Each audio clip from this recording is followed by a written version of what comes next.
Phillies, I think, are a sure thing to get back to the World Series. They made the big deal of the offseason. They got Roy Halladay in that 14 trade. I think Roy Halladay is going to win 25 games this year. I think he will be the unanimous Cy Young winner. And I think he's going to beat out Albert Pujols as the NL MVP. I think he is that good at facing lineups that are shortened by having a pitcher in there, facing a lot of hitters who've never seen him. I think Roy Halladay is going to dominate in the National League. This is Bobby Cox's last year in the dugout.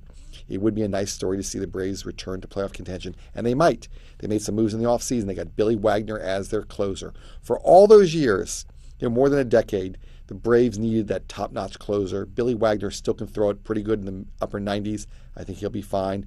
Braves are solid there. A lot of energy in Atlanta, though.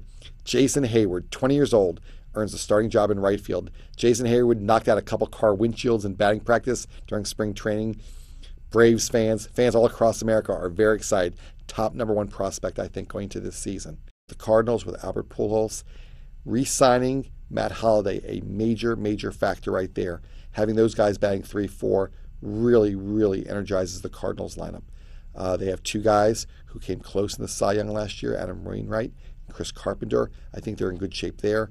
Like the Cardinals to win the NL Central. I think every year hope springs eternal all across the majors, nowhere more so than at Wrigley Field. Cubs fans, is this our year? Is this going to happen? Well, it hadn't been their year since 1808. And I have to say, even with Lou Piniella there, I'm not sure this is going to be their year either. Giants, though, they have Tim Lincecum. Now, did people think he was going to be a two-time Cy Young winner? Probably not. They have Jonathan Sanchez, who pitched a no-hitter. Giants have a real nice rotation shaping up. I think Barry Zito, he will not be the 1, 2, or 3, but as a 4, I think he's fine out there. The Giants are going to be competitive. They still have never filled that big bopper role, obviously, that Barry Bonds brought them. And the energy that he put in the ballpark, hitting those balls into the water, those splash shots. I'm not sure that they're ever going to recoup that. But the Giants, as a pitching machine, they will be competitive. Dodgers made it to the playoffs last year under Joe Torre's steady hand. He's 69 years old. Could this be his last year? It might be. We'll have to see how he wants. Does he want to still be around? We'll have to see with Joe Torre. Also, Manny Ramirez, his last contract with the Dodgers is last year. He's sure he's going to be gone by next season. I think by the end of this year, the Dodgers will be tired of his act, especially if he does not produce. His numbers started to drop last year. He had the 50-game suspension, drug suspension.